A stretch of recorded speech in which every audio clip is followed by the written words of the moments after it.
स्वागत है आपका हिंदी कहानी घर चैनल पर।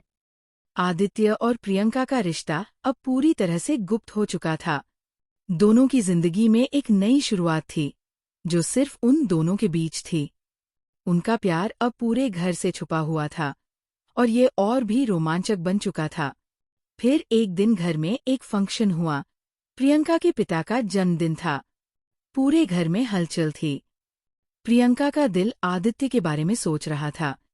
आदित्य को इस फंक्शन में शामिल होना था, लेकिन उनका रिश्ता छुपाना अब भी मुश्किल था। आदित्य को छुपकर आना था। प्रियंका के किचन में, जहां बाकी सभी लोग तस्वीरें खींच रहे थे और बातें कर रहे थे, आदित्य ने धीरे से प्रियंका के पास आकर कहा, अगर मैं आज यहाँ सबके सामने आता हूँ तो हमारी जिंदगी के सबसे बड़े सीक्रेट का पर्दाफाश हो जाएगा। प्रियंका ने हंसते हुए कहा, नहीं, किसी को नहीं पता चलेगा, हम इसे अपने बीच रखेंगे। फंक्शन जारी था। प्रियंका ने आदित्य को एक छोटे से नोट में कहा, तुम छुपकर मेरे पास आओ, मैं तुम्हें एक खूबसूरत सरप्राइज दूंगी। आदित्य ने चुपके से कमरे के दरवाजे को खोला और प्रियंका की आंखों में झांकते हुए अंदर आया। प्रियंका ने उसे बैकयार्ड में घसीट लिया, जहां थोड़ी शांति थी। वहां दोनों एक दूसरे के करीब आ गए। प्रियंका ने उसकी गर्दन पर अपना सिर रखा और हल्के से बोली, आज इस दिन की हर खुशी, हर लम्हा सिर्फ तुझसे जुड़ा हुआ है। आदित्य ने उसके गालों को धीरे से छुआ और कहा, मैं भी सिर्फ तुम्हारे लिए जी रहा हूँ। कुछ देर के लिए वे दोनों उस गुप्त जगह पर खो गए थे। प्रियंका का दिल धड़क रहा था और आदित्य ने उसके माथे पर चुम लिया। कोई नहीं जानता था कि उस पल में दोनों ने एक दूसरे के दिल को पूरी तरह खोल दिया था। फंक्शन खत्म हो चुका था और सभी लोग घर की ओर बढ़ रहे थे। प्रियंका और आदित्य ने फिर से उस अदृश्य दीवार को बनाए रखा और सबकी नजरों से बचते हुए घर के भीतर लौट आए। लेकिन प्रियंका का दिल अब और भी ज्यादा आदित्य के प्यार में डूब चुका था। हर पल उसे आदित्य के करीब रहने का एहसास था। प्रियंका का पोस्ट ग्रेजुएशन का आखिरी एग्जाम था। परीक्षा किसी दूसरे शहर भोपाल में थी। घर में थोड़ा तनाव का माहौल था, क्योंकि प्रियंका को अकेले बाहर भेजना सबको ठीक नहीं लग रहा था। लेकिन तभी आदित्य ने कहा, अंकल, मैं तो खाली ही हूँ इन दिनों, क्यों न मैं प्रियंका के साथ चला जाऊं? उसकी मदद भी हो जाएगी और अकेली भी नहीं रहेगी। प्रियंका के पापा ने थोड़ी झिझक के बाद हामी भर दी। ठीक है बेटा, तू देखभाल कर लेना। और प्रियंका, पढ़ाई पे ध्यान देना बस। प्लान तो कुछ और ही था। भोपाल पहुंचे। प्रियंका और आदित्य एक छोटे से गेस्ट हाउस में रुके, जो कॉलेज के पास ही था। 2 कमरे बुक थे, लेकिन जैसे ही दरवाजा बंद हुआ, उन दोनों की दुनिया सिर्फ एक कमरे तक सिमट गई। रात का वक्त था। प्रियंका खिड़की के पास बैठी थी। बाल खुले थे, हाथ में नोट्स थे, लेकिन नजरें कहीं और थीं। आदित्य चुपचाप उसके पीछे आकर खड़ा हो गया। धीरे से उसकी चोटी पकड़ते हुए बोला, इतना भी क्या पढ़ना है, जब तुझे पूरा पढ़ना मैं चाहता हूँ। प्रियंका मुस्कराई, बिना मुड़े, पर तो मैं भी तुझे ही रही हूँ। हर रोज, हर पन्ने पर बस तू ही लिखा है। अगले ही पल आदित्य ने उसे पलटकर अपनी बाहों में खींच लिया। आदित्य की उंगलियां अब उसकी कमर पर थीं और प्रियंका की हथेलियां उसकी गर्दन में उलझी हुई थी। कमरे में सिर्फ सर्दी और उनकी गर्म चाहत का टकराव था।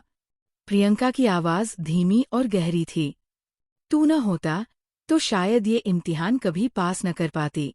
बिस्तर की सिलवटें गवाह बनी उनके उस मिलन की, जो अब रुकने वाला नहीं था। सुबह सूरज की किरणों ने देखा, प्रियंका आदित्य की बाहों में गहरी नींद में थी और आदित्य उसके माथे पर चुपचाप चूम रहा था, जैसे कह रहा हो, ये प्यार अब सिर्फ तेरा इम्तिहान नहीं, मेरी पूरी जिंदगी है। प्रियंका का आखिरी पेपर खत्म हो गया था। वो जैसे ही परीक्षा केंद्र से बाहर निकली, आदित्य उसे लेने आ चुका था। दोनों की नजरें मिली। एक सुकून, एक जीत और एक मीठा सा इशारा कि अब ये 2 दिन सिर्फ उनके हैं। गेस्ट हाउस लौटते ही प्रियंका ने घर कॉल किया, माँ, ट्रेन में कोई सीट नहीं मिल रही 2 दिन तक। वेटिंग भी बहुत लंबी है। शायद हमें यही 2 दिन और रुकना पड़े। माँ ने थोड़ी चिंता के साथ कहा, ठीक है बेटा, लेकिन ध्यान रखना। और हाँ, आदित्य से कहो तुझका अच्छे से ख्याल रखे। फोन करते ही कमरे में सन्नाटा नहीं, बल्कि एक अजीब सी नज़दीकी फैल गई। प्रियंका खिड़की से बाहर झांकते हुए बोली, अब ये 2 दिन हमारे हैं और किसी को भनक भी नहीं होगी। आदित्य पीछे से आकर उसके बालों को सुलझाते हुए फुसफुसाया, तो क्या आज मुझे पूरा दिन तुझसे लिपटे रहने का हक मिल गया? प्रियंका मुस्कराई, ना सिर्फ हक, आज तो जिम्मेदारी है। रात, कमरे की लाइटें मध्यम थीं। प्रियंका ने हल्की सी साड़ी पहन रखी थी, जो उसने खासतौर पर आदित्य के लिए लाई थी। उसकी पीठ खुली थी और बाल बंधे हुए। आदित्य ने धीरे से उसका पल्लू हटाया। तू हर बार मुझसे ज्यादा खूबसूरत क्यों लगती है? शायद इसलिए कि तू हर बार मुझे और भी खूबसूरत महसूस कराता है। फिर शुरू हुआ वो सिलसिला, जो किसी हनीमून से कम नहीं था। बिस्तर की चादरें, दीवार की परछाइयाँ और एक दूसरे की सांसें उस कमरे के इकलौते गवाह बने। दोनों ने वो 2 दिन जैसे 2 जिंदगी की तरह जिए। सुबह कॉफी बनाना, दोपहर में साथ बैठकर फिल्म देखना, रात में एक दूसरे के सीने से चिपक कर सो जाना, और बार बार वो प्यास जो सिर्फ एक दूसरे से ही बुझती थी। आदित्य ने कहा, काश ये 2 दिन कभी खत्म न होते। प्रियंका ने उसका हाथ पकड़ते हुए जवाब दिया, अगर तू साथ रहा तो हर दिन ऐसा ही होगा, हमेशा के लिए। 2 दिन जैसे सपनों में कट गए। अब लौटने का वक्त था। भोपाल स्टेशन पर दोनों एक दूसरे का सामान थामे अपनी सीट पर बैठे। अंधेरा घिर चुका था और ट्रेन चल पड़ी थी। एक थकी हुई मुस्कान के साथ प्रियंका खिड़की से बाहर देख रही थी। आदित्य ने धीरे से उसकी हथेली थामी और फुसफुसाया, अब तो बस तू ही दिखती है हर रास्ते में। आसपास की लाइटें बंद थी। ट्रेन की धीमी आवाज और झटका जैसे रोमांस की ताल पर चल रहा था। प्रियंका, जो अब तक चुप थी, धीरे से उसकी गोद में सिर रखकर लेट गई। तेरी गोद से ज्यादा सुकून और कहीं नहीं मिला।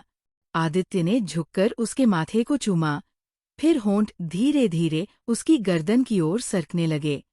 प्रियंका की सांसें तेज हो रही थीं, मगर ट्रेन की लय जैसे उन्हें और करीब खींच रही थी।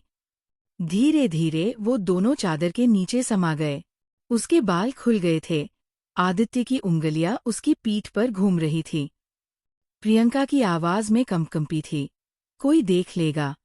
ट्रेन की रफ्तार बढ़ती गई और चादर के नीचे वो 2 दिल, 2 जिस्म एक गर्मी में पिघलते चले गए। सुबह हुई। प्रियंका आदित्य के सीने पर सो रही थी और बाहर सूरज की पहली किरण ट्रेन की खिड़की से छनकर उनके चेहरों पर गिर रही थी। ये सफर अब सिर्फ घर की ओर नहीं, बल्कि एक और गहरे रिश्ते की तरफ बढ़ चुका था। घर लौटने के 2 दिन बाद सब कुछ सामान्य लग रहा था, लेकिन एक शाम प्रियंका कॉलेज की किताबें ठीक कर रही थी। तभी उसके मोबाइल पर एक अजनबी नंबर से कॉल आया। हेलो, प्रियंका? उसने चौंककर कहा। हाँ, आप? मैं आयुष। याद है?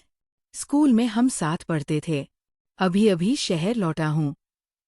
तुम्हारे कॉलेज में ही एडमिशन लिया है MBA के लिए। प्रियंका कुछ पल चुप रही, फिर मुस्कराकर बोली, हाँ, याद आया। इतने साल बाद? आदित्य पास ही था। उसने पूछा, कौन था? प्रियंका ने टालते हुए कहा, कोई पुराना जानने वाला।